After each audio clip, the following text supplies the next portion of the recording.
اعوذ باللہ من الشیطان الرجیم بسم اللہ الرحمن الرحیم وَلَقَدْ ضَرَبْنَا لِلنَّاسِ فِي هَذَا الْقُرْآنِ مِنْ كُلِّ مَثَلٍ، اور ہم نے تو انسانوں کے لیے اس قرآن میں تمام مثالیں بیان کر دی ہیں، ہر طریقے سے بات کو کھول دیا ہے، کتنے ہی اسلوب ہم نے اختیار کر لیے ہیں، کتنی ہی ترتیب سے بات بتا دی ہے، لعلہم یتذکرون، شاید کہ وہ دھیان کریں تاکہ وہ توجہ کریں، سبق حاصل کریں۔ قرآن عربی غیر ذی عوج، اور ہم نے اس کو بنا دیا ہے قرآن عربی، فصیح اور بلیغ عربی زبان میں یہ قرآن ہم نے اتارا ہے، غیر ذی عوج، اس میں کہیں بھی کوئی ٹیڑھ نہیں ہے، کوئی کجی نہیں ہے، سلیس ہے، اس میں کہیں پہیلیاں اور بجھارتیں نہیں بجھوائی گئی ہیں۔ اس میں جو ہے بعض اوقات ہوتے ہیں کچھ لوگ جو ہیں اپنے علم کا دھونس جمانے کے لیے ثقیل الفاظ استعمال کریں گے خاص طور پر، تو وہ نہیں، اللہ تعالیٰ تو بڑی سلیس زبان کے اندر وَلَقَدْ يَسَّرْنَا الْقُرْآنَ لِلذِّكْرِ فَهَلْ مِن مُدَّكِرٍ، ہم نے تو آسان بنایا قرآن کو ذکر کے لیے، تو ہے کوئی جو اس سے ذکر حاصل کرے۔ قرآن عربی غیر ذی عوج لعلہم یتقون، شاید کہ وہ تقوی کی روش اختیار کریں۔ ضرب اللہ مثلا رجلا فیہ متشاکسون ورجلا سلما لرجل هل یستویان مثلا الحمد للہ بل اکثرهم لا یعلمون۔ اب یہ توحید عملی کے لیے ایک تمثیل دی جا رہی ہے۔ اللہ نے ایک مثال بیان فرمائی ہے ایک شخص کی، ایک ایسا غلام ہے جس کے کئی آقا ہیں، چار آدمیوں نے مل کر خرید لیا ایک غلام، اب وہ غلام چار کا غلام ہے، چار اس کے آقا ہیں۔ اب آپ اندازہ کیجئے کہ اس کی جان کس مصیبت میں آئے گی، ایک آقا کچھ کہہ رہا ہے، دوسرا کچھ کہہ رہا ہے، ایک باس جو ہے وہ کچھ کہہ رہا ہے، دوسرا باس کچھ اور کہہ رہا ہے۔ یہ جو ایڈمنسٹریشن کا اور مینجمنٹ کے جو اصول ہیں، تو اس میں جو سیدھی لائن جب تک نہ ہو اس سے تو سارا فساد بن جاتا ہے۔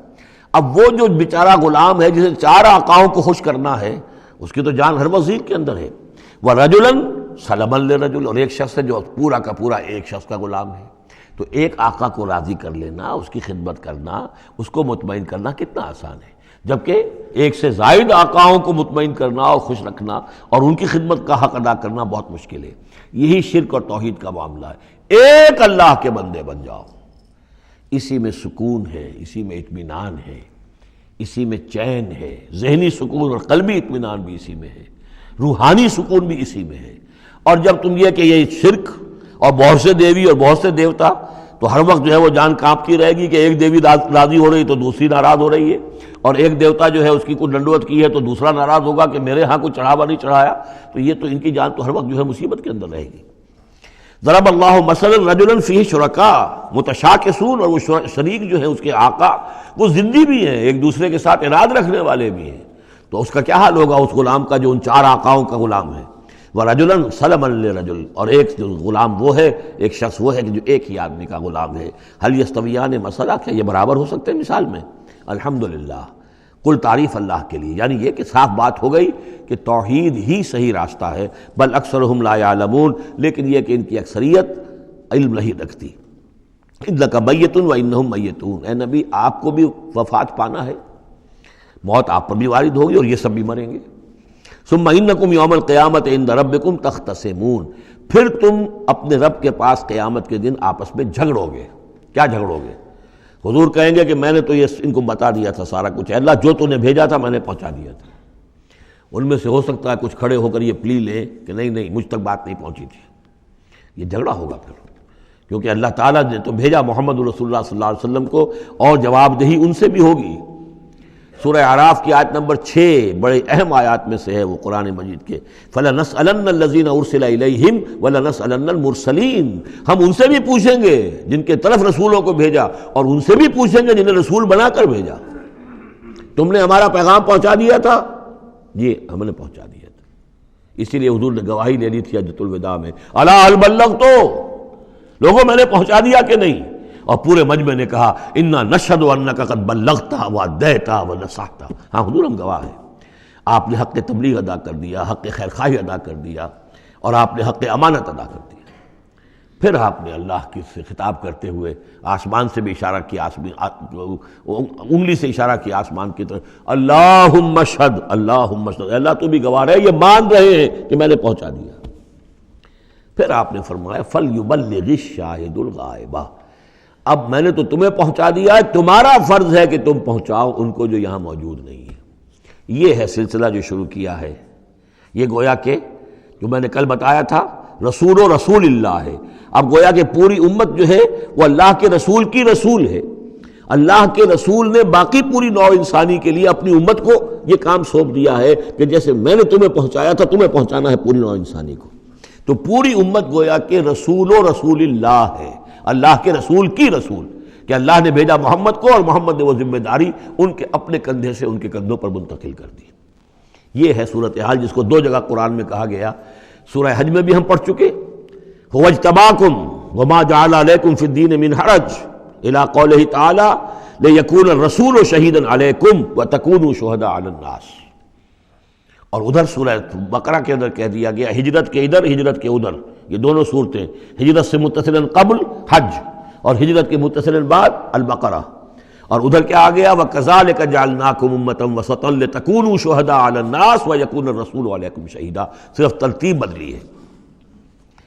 فَمَنْ أَظْلَمُ مِمَّنْ كَذَبَ عَلَى اللَّهِ وَكَذَّبَ بِالصِّدْقِ إِذْ جَاءَهُ، اس شخص سے بڑھ کر ظالم کون ہوگا جو اللہ پر جھوٹ باندھے، جھوٹ کہے، اسے کوئی وحی نہ آئی ہو اور وہ کہے کہ مجھ پر وحی آئی ہے۔ وَكَذَّبَ بِالصِّدْقِ، یا اور یہ عین اور یہ دونوں جمع کیجیے گا، وہ بعد میں بتاؤں گا۔ وَكَذَّبَ بِالصِّدْقِ، اور جھٹلائے سچی بات کو جب کہ اس کے پاس آ گئی۔ یہ دونوں ایک شخص کے کردار بھی ہو سکتا ہے کہ وہ اللہ پر جھوٹ تہمت جو ہے جڑ رہا ہے اور خود جو ہے جو اللہ کی طرف سے حق آیا ہے اس کی نفی کر رہا ہے، تردید کر رہا ہے۔ اور یہ دو اشخاص بھی ہو سکتے ہیں کہ ایک تو وہ سب سے بڑھ کر ظالم ہے کہ جس اس کو وحی نہ آئی ہو اور وہ کہے کہ وحی آئی ہے، اس نے کوئی بات اپنے جی سے گھڑ کر اللہ کی طرف منسوب کر دی، تو یہ کہ اس سے بڑھ کر ظالم کوئی نہیں ہو سکتا۔ تو اسی طرح اسی درجے کا ظالم وہ ہے کہ جس کے پاس اللہ کا کلام آ جائے، صدق آ جائے، سچائی آ جائے اور اس کو جھٹلا دے۔ الیس فی جہنم مثوی للکافرین، تو کیا جہنم ہی میں ٹھکانہ نہیں ہے ایسے کافروں کا؟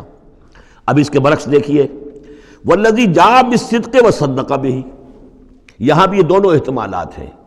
اور وہ شخص کے جو لایا سچائی اور وہ شخص کے جس نے سچائی کی تصدیق کی، یہ بھی ایک ہی شخص بھی ہو سکتا ہے کہ کسی شخص کے کردار میں دونوں پہلو ہیں۔ وہ راست باز ہے، خود بھی اس کا سارا معاملہ راستی پر ہے، اور پھر یہ کہ جو راستی جو حق اس کے سامنے پیش کیا جائے فوراً قبول بھی کرتا ہے، تصدیق بھی کرتا ہے۔ لیکن یہ کہ عام طور پر خیال یہ ہے کہ والذی جاء بالصدق سے مراد یہاں محمد الرسول اللہ صلی اللہ علیہ وسلم جو لائے ہیں سچائی اللہ کی جانب سے، اور وصدق بہ سے مراد حضرت ابوبکر ہیں رضی اللہ تعالیٰ عنہ جنہوں نے اس سچائی کی تصدیق کی ہے۔ وجاء بالصدق وصدق بہ اولئک ھم المتقون، یہی لوگ ہیں جو کہ متقی ہیں۔ لہم ما یشاءون عند ربہم، ان کے لیے جو کچھ یہ چاہیں گے ان کے رب کے پاس وہ ان کو دے دیا جائے گا، فراہم کر دیا جائے گا۔ ذالک جزاء المحسنین، یہی ہے نیکوکاروں کا بدلہ۔ لیکفر اللہ عنہم اسوأ الذی عملوا وَيَجْزِيَهُمْ أَجْرَهُمْ بِأَحْسَنِ الَّذِي كَانُوا يَعْمَلُونَ، تاکہ اللہ تعالیٰ ان کے وہ اعمال جو برے ہیں وہ تو ان سے دور کر دے۔ یعنی ظاہر بات ہے کہ انبیاء تو خیر معصوم ہیں، ان سے تو کسی غلط بات کا جو ہے اگر کوئی امکان پیدا ہوتا بھی ہے بنائے طبع بشری تو اللہ تعالیٰ محفوظ کر لیتا ہے اور اس کا صدور نہیں ہونے پاتا۔ باقی تو ہر شخص سے خطا ہو سکتی ہے، غلطی ہو سکتی ہے۔ تو اللہ تعالیٰ جو ہے ان کے جو برے اعمال ہوں گے انہیں تو دور کر ہٹا دے گا، نامہ اعمال سے دھو دے گا۔ کوئی لغزش ہے، کسی وقت کوئی خطا ہو گئی ہے، کوئی ایسی شے ہے کہ جو ان کے ہاں ناپسندیدہ ہے، ان کے کردار میں ہے، اللہ اسے دور کر دے گا، دھو دے گا۔ وَيَجْزِيَهُمْ أَجْرَهُمْ بِأَحْسَنِ الَّذِي كَانُوا يَعْمَلُونَ، اور ان کا جو جزا ان کی معین کرے گا وہ ان کے بہترین اعمال کے حساب سے کرے گا۔ ظاہر بات ہے ہر نیکوکار کے تمام اعمال ایک جیسے نہیں ہوتے، نیکی کے بھی درجات ہیں، اونچے درجے کی نیکی، اس سے کمتر درجے کی نیکی، اس سے کمتر درجے کی نیکی، لیکن اللہ جب اس کی جزا کا معاملہ طے کرے گا، مقام و مرتبہ، تو اس کے بلند ترین جو اعمال ہیں اس کے حساب سے اللہ تعالیٰ اسے جنت میں مقام عطا فرمائے گا۔ جو برے ہیں ان کو دھو دے گا، پاک کر دے گا۔ والذی جاء بالصدق وصدق بہ اولئک ھم المتقون لہم ما یشاءون عند ربہم ذلک جزاء المحسنین لیکفر اللہ عنہم اسوأ الذی عملوا ویجزیہم اجرہم بأحسن الذی کانوا یعملون۔ صدق اللہ العظیم۔